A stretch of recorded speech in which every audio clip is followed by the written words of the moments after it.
Happy birthday to me. I appreciate the love. My people pouring into the chat already. Well, happy birthday to your dog, man. You know what I'm saying?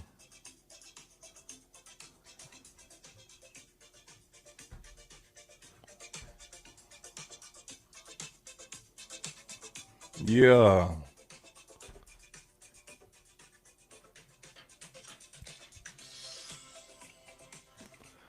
Here we go. What's up, everybody? I am your favorite, the most handsome host, Terron Armstead, also known as T. Stead. What's going on, everybody? I want to let a few more of the viewers jump into the chat before we get started, man. Celebrating my birthday. Just turned 34 years old.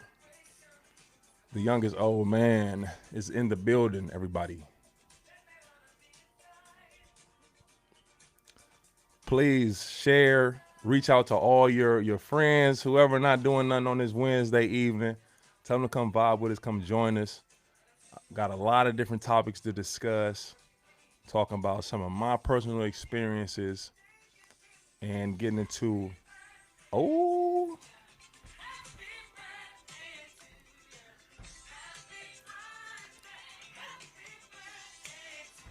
yeah.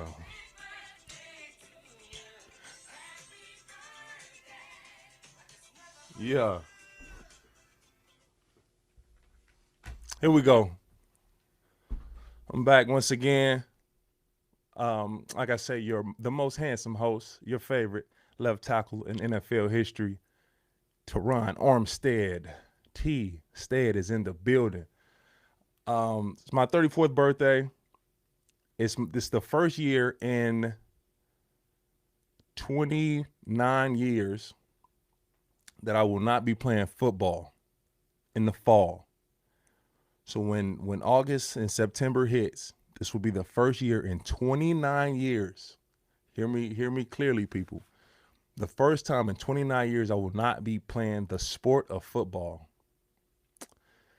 It's crazy. It can even get emotional if I want to take myself there, but I won't do that. I will not be seen crying on live TV or live YouTube. My fault. But this one is different. So typically throughout the many years of me playing football, in the last 12 years of my NFL career, I my birthday always falls right at training camp, right before or report day, my birthday. So I'm always in training camp mode for my birthday. I've never been able to go kick it, take a trip, nothing for the birthday ever, because it always is the very beginning of training camp. So I start my birthday off with a workout, a very hard workout. I run hills. I get it in on my birthday. I really make a deposit on my birthday every year for the past, say, 25 maybe, but the past 12 for sure in the league, getting ready for training camp. Always go have a really hard workout in the morning. I did that this morning. I kept my routine. I got up about 8 o'clock, 8:30. Got a great workout in, birthday workout. It's the norm. I get on social media, I'm looking around and I see all my peers, my friends, my buddies, my brothers. They're at camp. They're at practice today for the majority of the league. They had their first practice. I'm looking at reports of injuries already. One of my guys, Bayron Matos, was taken by a helicopter to the hospital. He sustained an unfortunate situation on the field today. I saw the film, and he had to get airlifted to the hospital. I haven't personally spoke to him yet. Still waiting to hear back from him, but prayers for my little bro Bayron Matos, playing tackle for the Miami Dolphins, was picked up by a helicopter and taken to the hospital today. First day of training camp. So prayers up for little bro. No training camp for me, no report date, none of those things looming in the back of my conscience now. Like I don't have to worry about a Sean Payton conditioning test. The thing I want you guys to know about when you you're preparing for training camp, the first line of business for all 32 teams is the conditioning test. So most of the time you'll have 300-yard shuttles, 2100, something like that, like a time conditioning test. That's the first hurdle of training camp. That's when all the coaches come down and watch, the whole staff, the front office come down and watch you guys do the conditioning test. And the ones that we did in New Orleans shouldn't be legal. No, they shouldn't. Sean Payton was suspended 2012 and for 2012 season. So throughout that season, this was before I got drafted, Sean Payton, he had went through like a whole fitness journey, and he got into CrossFit really heavily. So I got drafted in 2013, his first year back, and he had these CrossFit conditioning tests that were borderline inhumane. We had people from the conditioning test get picked up by ambulance, like taken out on a stretcher from a conditioning test. We have guys that never played again from back injuries. Just it was bad. But today I didn't have to worry about any of that. I did not, and I'm thankful. I get to kick it on my birthday with you guys, and I see all the love in the chat right now, and I'm happy. I'm happy. This is fire. This is fire. All right, let's talk some football. We got a lot of things circulating throughout the media outlets. A lot of the reporters and teams that I follow, they're active. It's a great time of year. Training camp is here. You get to find out who's the unsung heroes, who's the guys that was not high draft picks, but they're making a lot of noise and making a lot of creating some good buzz around themselves. We get to see battles and competitions at certain positions, and we get to see all 32 teams think they have a chance to the Super Bowl when they don't. Not even close. Maybe it's 12 teams. This is another SP. There's another Sean Payton saying. He would start the season off. He said it's 12 teams that has a legit chance to win a Super Bowl. Before the first preseason game even happens, it's a 12-team race. And a lot of those teams change by year. It's interchangeable. But some teams, they don't have a shot. They're not built. They're not structured the right way to win a Super Bowl. From the top down, from the owner to the GM to the president, they're not structured right. They have no chance. This is a Sean Payton-ism. And he would name off 8 of those teams before the season. Every year. He did it for 8-9 years in a row. The guy was right a lot. He was right a lot. But for most teams and most fan bases, all 32, they feel like they have a chance. They're going to win the Super Bowl this year, which is the beauty of fandom. I don't want to be a fan of anything that I know we lost before we start. Like that ain't no. So in the spirit of fandom, all 32 fan bases think their team will be Super Bowl champions. They are completely wrong, but that's okay. That is okay. Let me start off with my Dolphins. Tua spoke on his relationship with Tyreek Hill after practice today, and Tua pretty much said a lot of the same things that I said right after the season. That Tyreek, the amount of work that he has to do to repair, rebuild, and strengthen relationships from not just one or two guys, but from a franchise, from a community, from a fan base, from a sport, like just the sport in general. And I want to commend Cheetah for the work that he's done. Like I do. I want to commend Tyreek Hill on the effort that I've seen personally to rebuild, strengthen relationships, taking accountability for his actions at the end of last season, not shying away from it, working harder than ever. This man is flying. Reek is flying. He's about to be so crazy this year. Like, I don't think you guys understand the level of competitor Tyreek Hill is. The fact that he had a down year last year, which a down year for him is a career year for 99.9% of the world. Let's say that. But so he had a down year, and he has so much to prove because he really doesn't. If you think about his career, like he's done so much, Super Bowl champion, all that. He's done so much. He really doesn't. But to himself and the noise that he's hearing, he has so much to prove. I love it. I love it. We get to see the best of him. We get to see the best of Tyreek Hill this year. I stand firmly on that. So it's good to see Tua speak on their relationship and Tua not shy away from the fact that Reek does have work to do. Like, yes, bro, make us good again. Make us feel like we can vibe, we can build something. I can count on you. I can trust you. So I'm shout out to Oos from not shying away from that. You know, I saw Darren Waller starting camp off on the pup list. It's smart. It's smart. You got somebody that stepped away from the game, the most physical game, the most physical sport, and you don't want to jump back into nothing 0 to 100 at all. So I believe this public situation, I don't know for sure. I don't know if he's battling an injury or anything. I don't.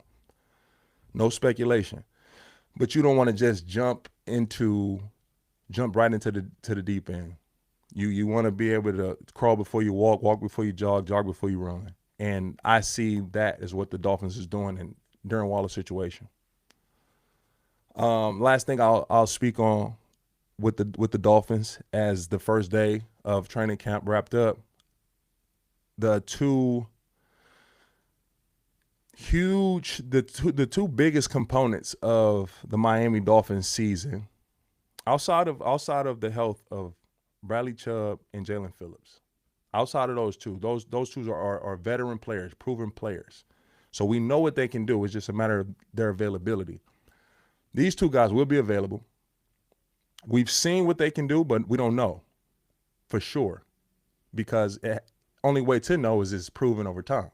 That's all that is. So Patrick Paul and Chop Robinson, sophomore superstars is what Miami need. Not superstars. I take that back. That's a lot of unwarranted pressure, unnecessary pressure. Patrick Paul and Chop Robinson, sophomore studs. I would say that. Sophomore studs. Potential to be sophomore stars. They do. But they're young. They got a lot to learn. They have a lot to learn. They will have growing pains. Both of them. As incredibly talented as they both are, they will have growing pains. Patrick Paul will get beat on a pass rush this year. It's going to happen. He's going to get cooked. It's going to happen. Okay? How he responds to it, how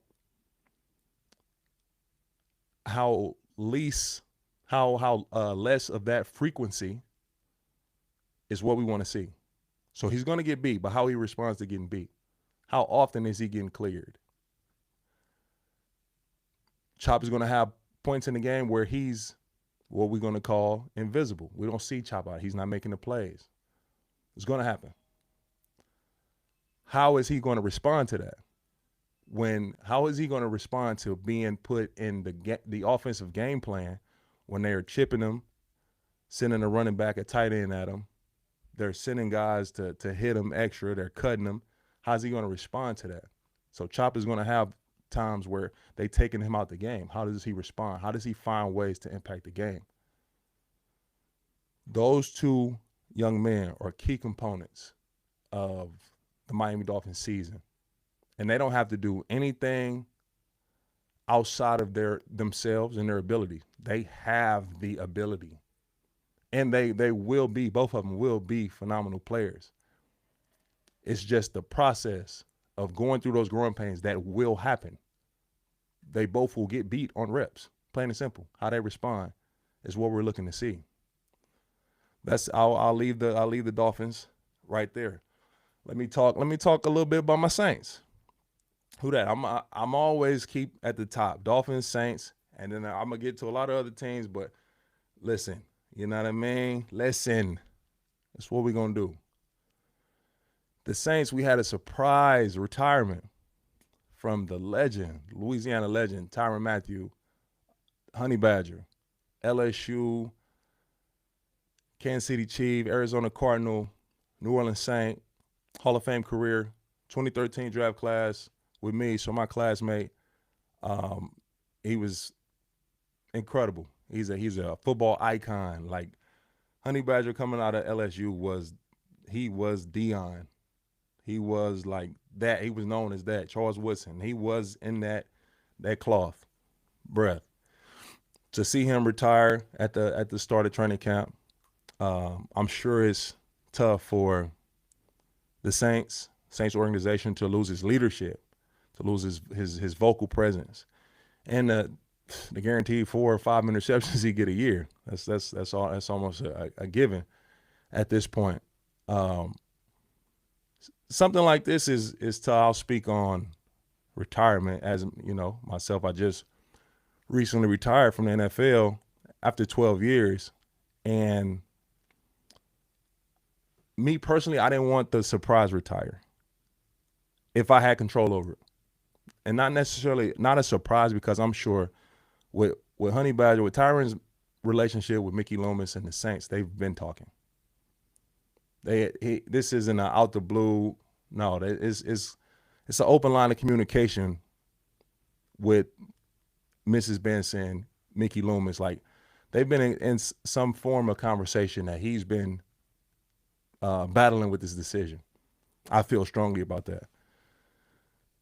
But for me, in my situation, like I processed retirement a couple times, like a few times before I actually did it. I wanted to make sure that I was done. You know what I mean? Like I didn't want to fight those urges. And it's still early. We one day in the training camp, I'm on here talking football. You know what I'm saying? It's still early. But I don't have that urge to go back and play. I don't. I love the game. I love being around it. We're going to talk about it. But I wanted to be sure. So I don't have that. I just pop up on the screen like, T, stay out of there. No, I wanted to, try to plan and have a little foresight. My body was telling me, my body was giving me all the answers. I'm sure Tyrann has his challenges physically, family dynamic as well. You miss a lot, man. You miss a lot of moments, some graduations, some big games, practice. When you're playing, when you're locked into a season, you miss a lot of moments of your kids and your family. So it's a factor, and it definitely was a factor for me. My twin daughters, they'll be 13 this year. And my son, he's 8 years old. These important times, so valuable times. Definitely played a part. Did. Jimmy Graham also retired. My dog, Hollywood. Jimmy was a superstar, man. When I got to New Orleans, Drew Brees, of course, biggest name. He's the GOAT. Jimmy Graham was like, dog. He couldn't do no wrong in New Orleans. He was, not that he did anyway, but Jimmy was Hollywood. Like that's what I called him. I always called him Hollywood. He was big time, man, superstar. He had like his aura, his star power. Man, we had so many great times in New Orleans on that field. Dog was so dominant, such a red zone monster, matchup nightmare. Jimmy G was just, man, that whole situation with him ended up getting traded to Seattle. It hurt, man. It hurt. It did. Seeing that weapon leave, and I'm young in the league when it happened too. I'm in my third year, so I don't understand how do we trade Jimmy Graham for a center? Wow. What is that even possible? Like, you know what I mean? I mean, we end up getting the best center probably in Saints history, Max Unger, but still at the time, like when it happened, I'm pissed. Man, y'all stupid, man. Tripping. What the Saints doing? So yeah, it hurt to see that time end and Saints football like That Drew Brees Jimmy G connection was different. Different. I'm gonna get Jimmy on the to come on the show and talk to me one of these good days. We got some cool stories. Me and Jimmy Graham, me and Hollywood walked out of a strip club in New Orleans at 8:30 a.m. and not to go home, to go to the casino. For those that know me, no, I don't drink at all. But like we had like the whole team in the strip club. I think it was like after our last game, and we all go eat together. We get on the bus, we all go to the strip club, and um, like by the time we all migrate and go back to leave the strip club, it's 8:30 in the morning. I remember me and Jimmy didn't go home from there. We went to the casino because another player was getting ready to gamble at the casino, and I was just mind blown. Like, bro, I walked out, sun's out. We not going home? Like what? And this before Uber. So I'm rolling with the guys. Like we going from the club to the casino. 8:30 in the morning. We probably left the casino 10:30, 11. We had just got put out I don't know, playoffs or last game of the season, whatever. But I'll tell more of that story when I ever get Jimmy Graham on here. One more thing, or a couple more things with the Saints. They have a young team. They have a young team. They have two really young quarterbacks, but battling to see who's going to be the starter and be the new face of that franchise. But as I look through the roster, I look through the Saints roster. The O line is the strongest unit on that team. That O line, nice, young, but nice. They got big boy from Texas. They just drafted first round Kelvin Banks. Trevor is moving to left guard. Eric McCoy, Cesar Ruiz, the two staples that's been there holding it down. And then my young dog, I do feel for him switching from left tackle to right tackle after having a phenomenal rookie year. It's tough on him to make that switch. I wouldn't have been able to do it. I was left tackle. I was sticking to that. But I'm excited to see that Saints offensive line, man. I think they are built to be great for a long time, and they'll be at the front of this, whether it's a rebuild or reset, however the Saints are approaching this season. But that offensive line is the strongest unit, and they will be a problem this year and for years to come. Looking forward to watching them guys. Talk a little Dallas Cowboys. I live in Dallas. I have no choice but to interact with Cowboy fans. So I will give a little thought, not necessarily on the Cowboys on this situation. I want to talk Micah Parsons and his contract situation. I don't know the details, and contracts get tricky when you start to get into the language of the negotiation, guarantees. Teams don't want to guarantee you past the first 2 years. It is what it is. They want to. Every contract really in the NFL is a 2-year deal. If they say it's 5, 6, the first 2 years, that's when your guaranteed money is. That's when you're getting your signing bonus. After that, teams have their outs. They have the outs that would be favorable for them. How much money they would save on the cap if we was to release this player after 3 years. They have their outs built into the contract. So for us as players, we want to get as much signing bonus as we can, as much guaranteed money as we can. We play a sport with 100% injury rate. Like, of course, we want to get as much guaranteed money as we can. For me, Micah Parsons shouldn't be in a contract dispute. Like, what are we disputing?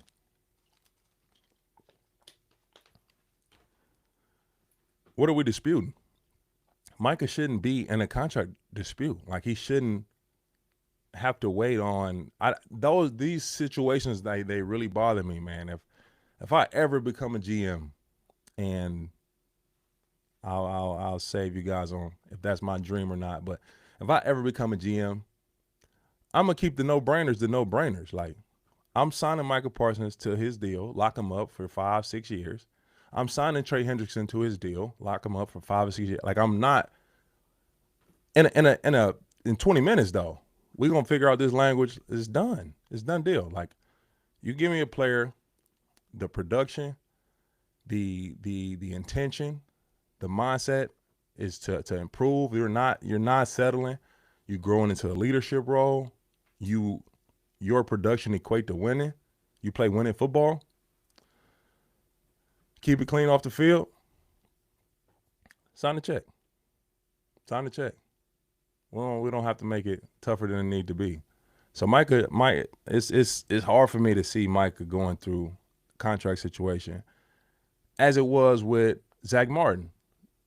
Zach Martin played 11 years in the NFL. He's an 11-time Pro Bowler. He's an 11-time All-Pro.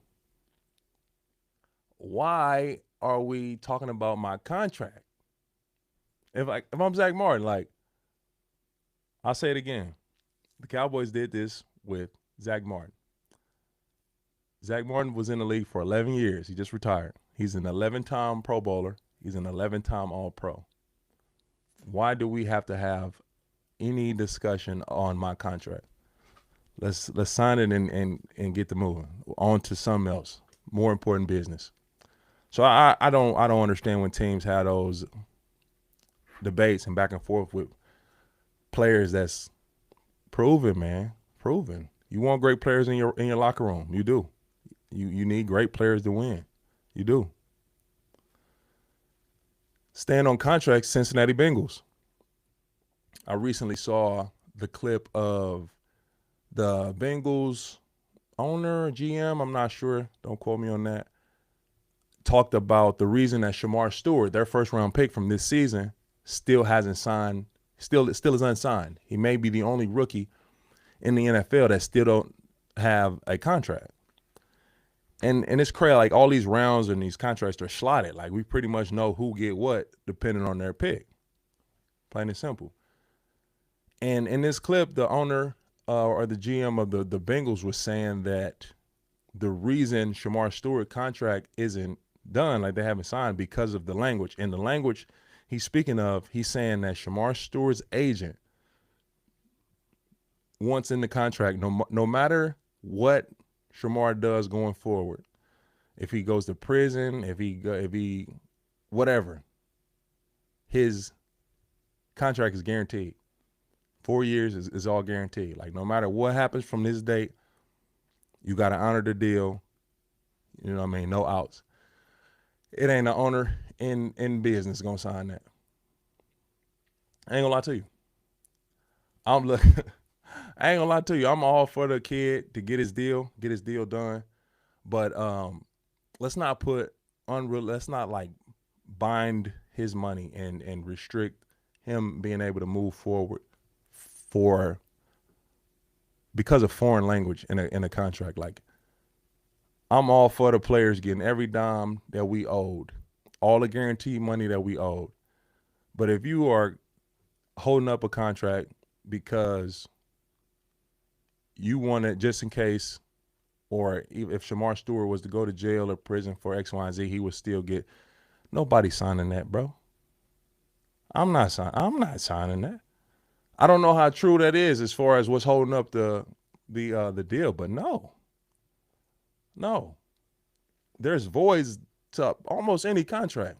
There are. It's, you know what I mean? We hold up sides of obligation in a contract. So if that's the case with his agent, let's get that clear, my boy. Let's get that clear, man. Let's get this young man paid. Let's get him fully guaranteed contracts. We're seeing that. We're seeing that more frequently now, and I love it. I love that players are able to get fully guaranteed deals, but let's not reinvent something that's it's voids to any contract. Like, you can't just be out here doing, you feel me, and then think you about to get the bag. Like, no. So yeah, no, I'm not feeling that. Not feeling that. Talk to me, chat. I see y'all keep pouring in that happy birthday love, man. I appreciate it. Send me some questions in the chat. If any team you want me to talk about or anything, whatever business, walk of life, your boy is well versed. I do a lot. I got my hand on a lot of different bags. You know what I mean? I'm working a lot of different avenues, streams. So drop some questions in the chat. I recently was in the nation's capital, Washington, D.C. It was my first time out there in D.C., not playing against the Commanders. And I was out there in D.C. at the Embassy of Spain. Pretty dang cool, for real. Pretty cool. At the Embassy of Spain, I was able to get a tour of the residence from the ambassador of Spain. And we had an event where representation of the NFL, the Miami Dolphins, the Washington Commanders, the United States, and Spain, we all spoke and talked about the excitement leading up to the Miami Dolphins versus the Commanders in November. That's happening in Madrid. Talked about the NFL expansion internationally and how big that is for the sport. And the event was it was fire. To be in that room, to listen to all these leaders in sports and also leaders in government was different. So to be on stage and to speak at an event like that was fire. It was fire. I enjoyed it. That was a great time, great experience. And I went from there to my hometown, Cahokia, Illinois, 618. So if you know East St. Louis, Illinois, St. Louis, I'm right across the bridge. And on the Illinois side, East St. Louis, we had our community day. Hundreds of the community showed up. I had the legend, Darius Miles, pull up. For those of you who don't know, Darius Miles, knuckleheads, he was one of the last NBA players to be drafted straight out of high school. He was drafted, I think, 17 years old to third pick overall to the Cleveland Cavaliers. Darius Miles is a real legend from the 618. He pulled up as well. It was fire. All right, Chad, what we talking about?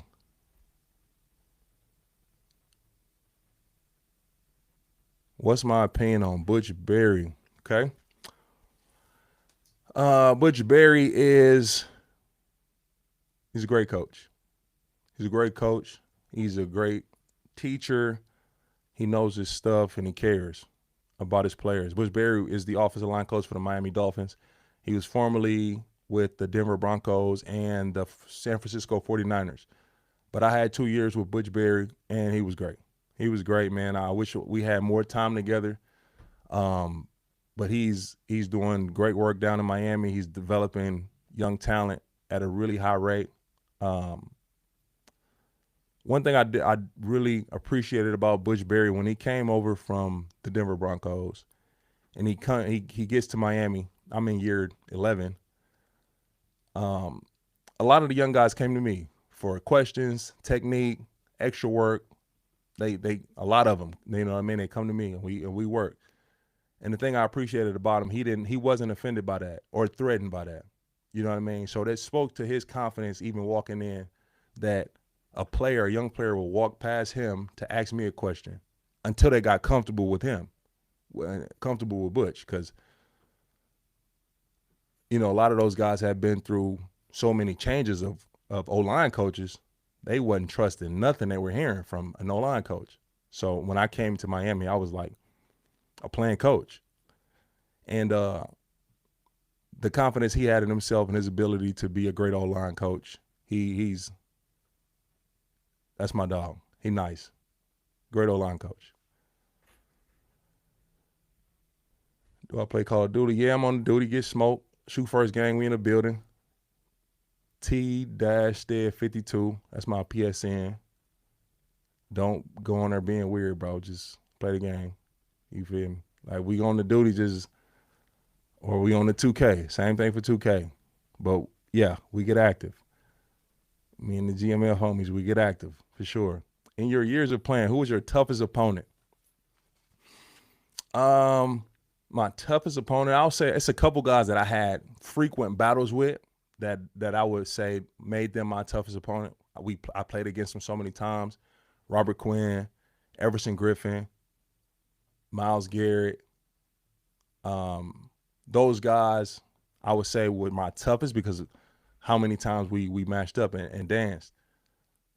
But the toughest opponent to block, like who I think was the best DN throughout, my career, Von Miller.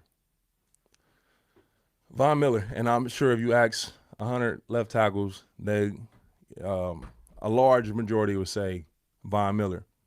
Like, as I'm studying and breaking down a defensive lineman, a DN, and my preparation for the week, I want to see what they do well, right? What's their go-to move? The game on the line, what they're going to. So they're number one.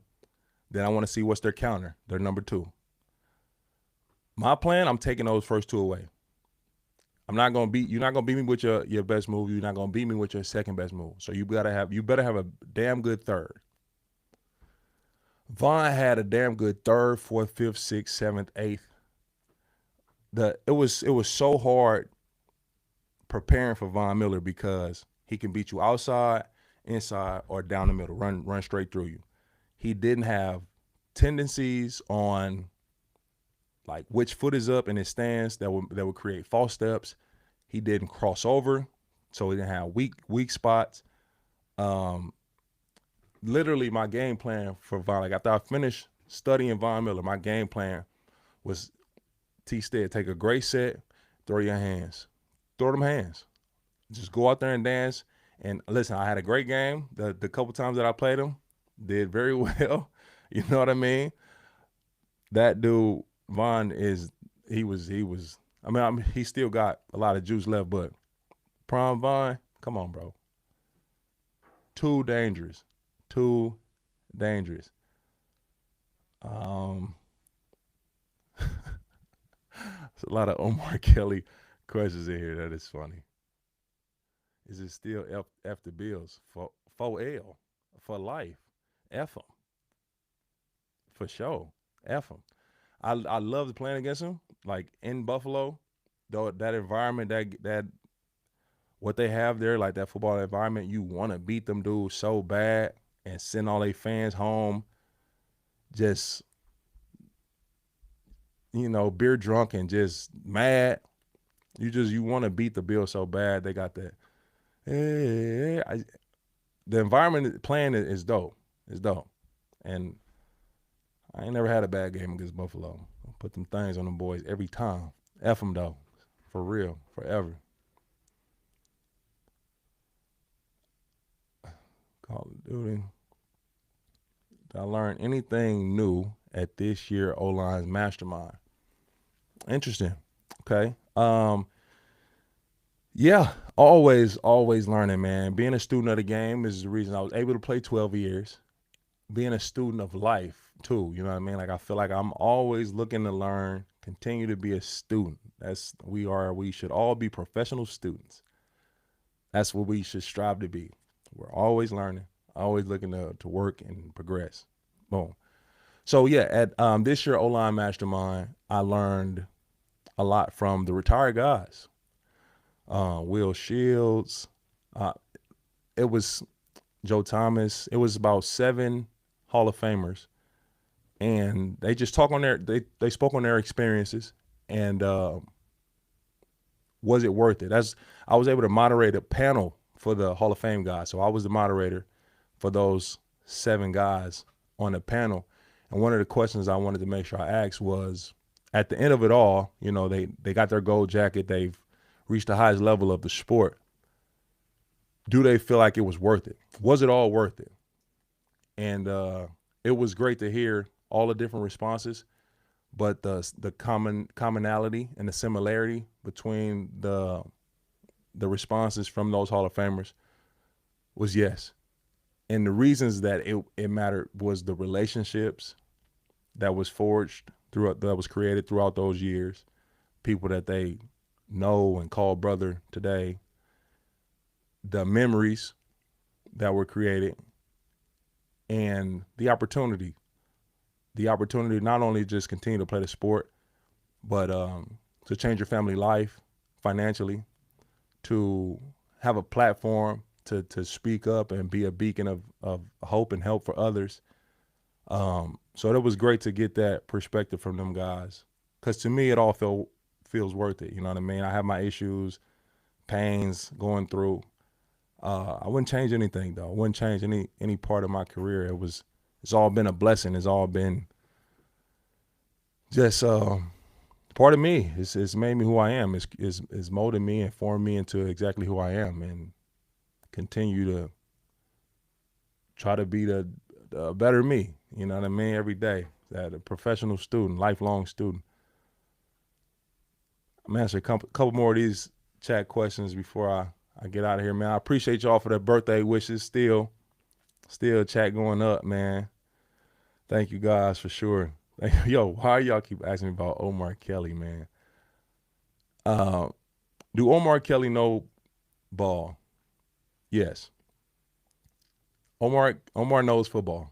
He does, for sure. Is he an offensive line guru? No. Can't be proclaimed as such without playing a position long enough to experience personally the challenge, not just playing a position, being around a position from a perspective of coach or player, understand the challenges, the nuances, the assignments, techniques, the keys, the reads, the intricacies of the position. Cannot use the word guru in O-line play without those hours spent through a certain lens. It's not possible, in my opinion. But Omar definitely knows football. And Omar, he trolls on social media. He picks his spots, and he know how to get people worked up and pissed off. And it worked on me too. I was about to grab Omar by the you know what I mean. Yeah, but no, he knows ball. He knows ball. Okay. Also, so got this jersey giveaway. This from Uno. I ain't giving that away.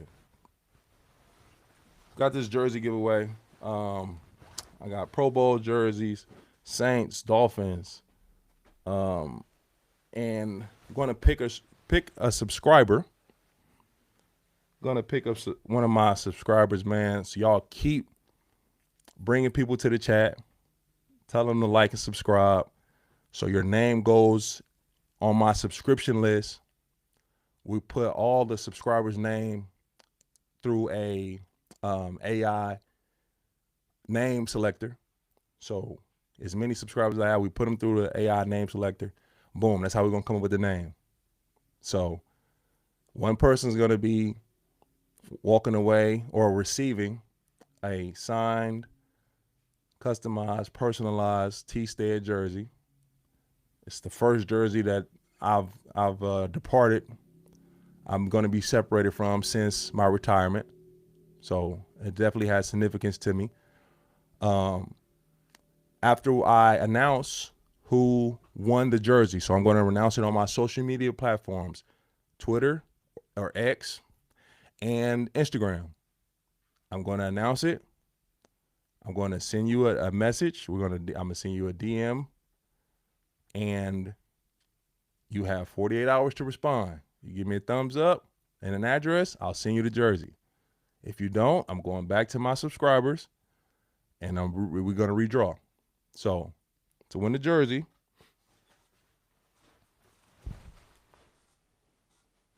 we got some heat over here. This Pro Bowl was I was with the Saints on this one. We had 10 Pro Bowlers, 2018. Best team in Saints history to not win the Super Bowl. This was Dolphins. So I've been in Pro Bowl, AFC and NFC through my two teams, my two franchises. So man, y'all keep spamming that subscribe button. That word, I gotta get better at that word. Y'all keep spamming that subscription button. All right. before I get out of here, people that know me personally know that I like to ask would you rather questions. I like to see how people brain work, man. How people problem solve, which side of the coin they go with these topics. So I got one. It's one of my favorite would you rather questions because I always get mixed reviews. So y'all listen up for this would you rather question. I want to know. And I'm going to type it in the chat too so y'all can answer. So I'm going to ask the question, and then I'm going to type it in the chat. Okay. Would you rather get pushed over in a porta potty at a festival or take one hit of crack? Let me know. So you at a festival, you at Coachella, you in a porta potty. It's already bad because you in the porta potty at the festival. So, but somebody coming, boom, knock it over. Would you rather that, or would you rather take one hit of crack cocaine? Y'all let me know, and I'm gonna put it in the chat. Austin, you can do it. Well, no, I got it. Y'all forgive me. Typing slow.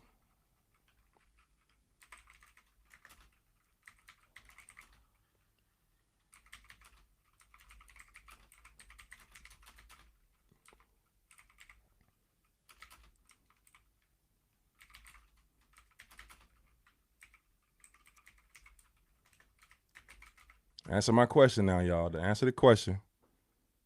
Sheesh, I can't find the question key on here. Hold up. Oh, found it. My fault. Can't see, man. I'm trying to get used to all this. I'm 34 now. I'm old.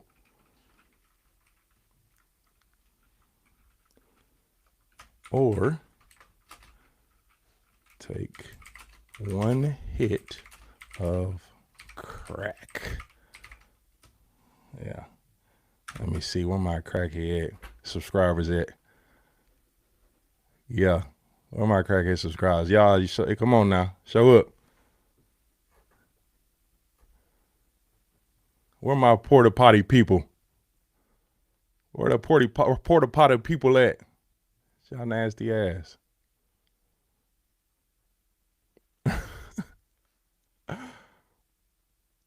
Oh, man.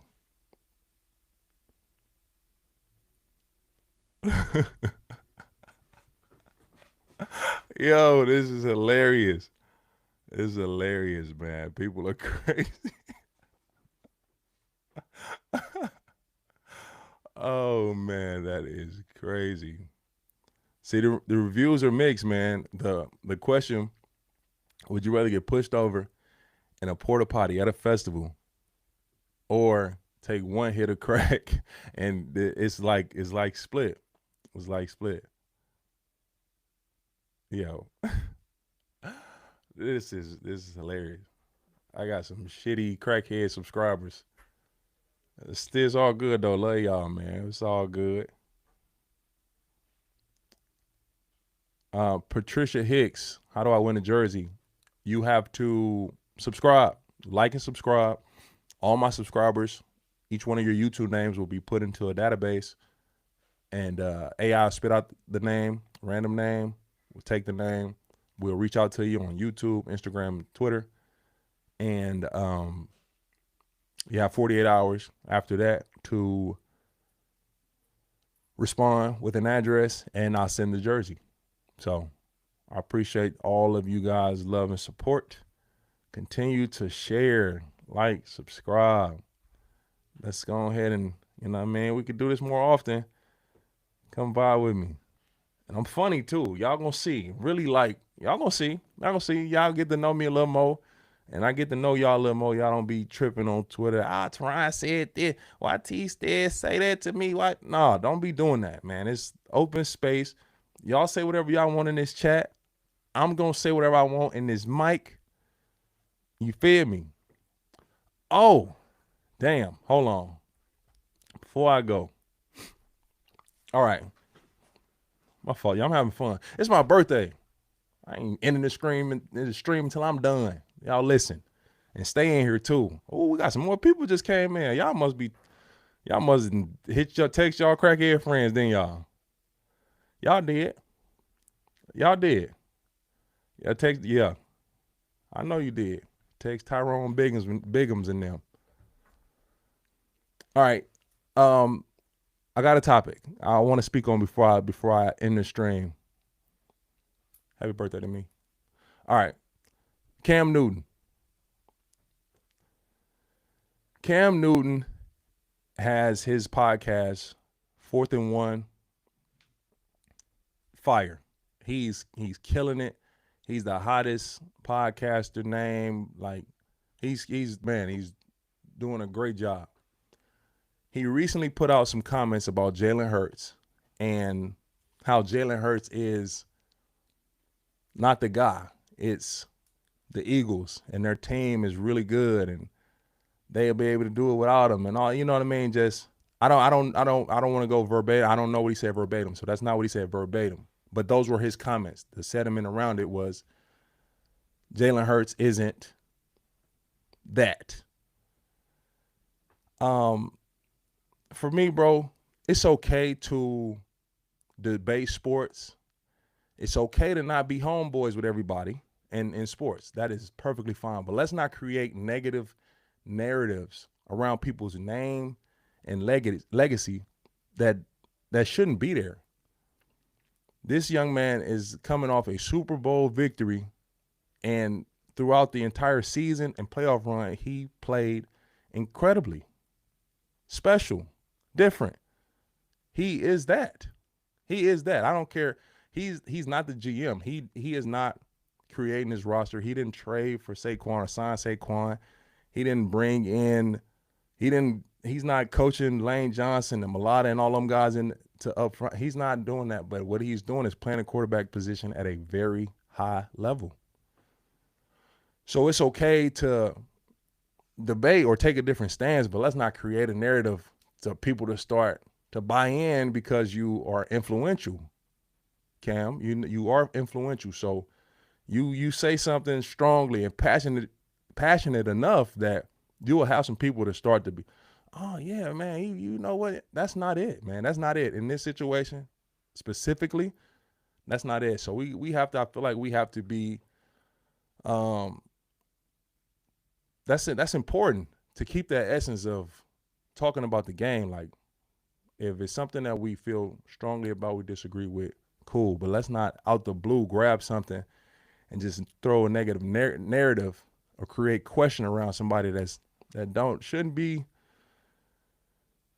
questioned in that sense. Like he has done nothing but show and prove in this.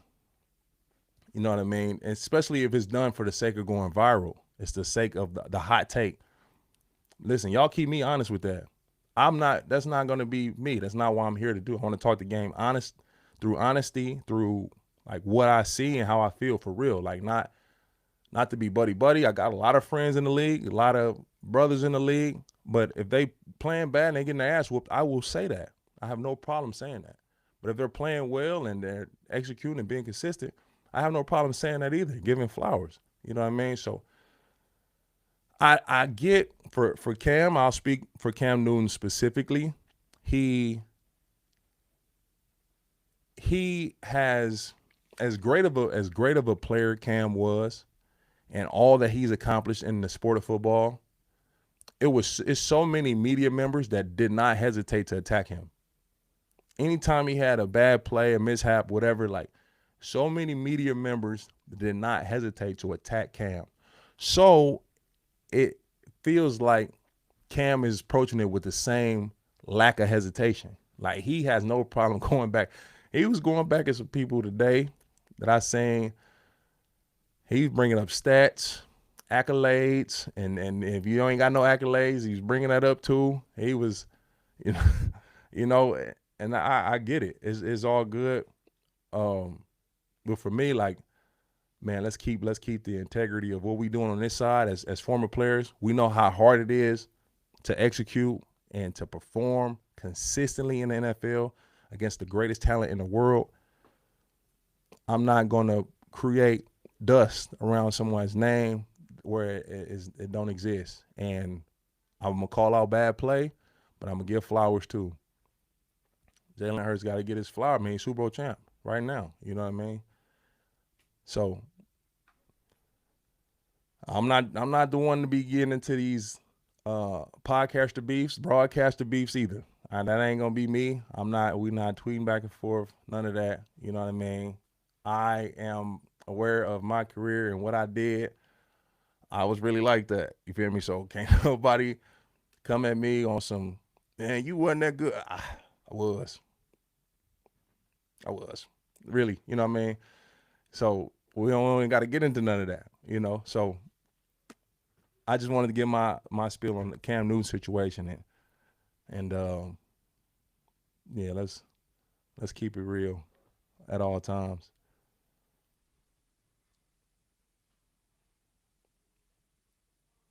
Sports with B Blake, appreciate you, man. You've been showing so much love in the chat. You copy and pasting, but it's okay. It's all right. The Dive Bar podcast, appreciate you guys, man. Everybody in here showing love.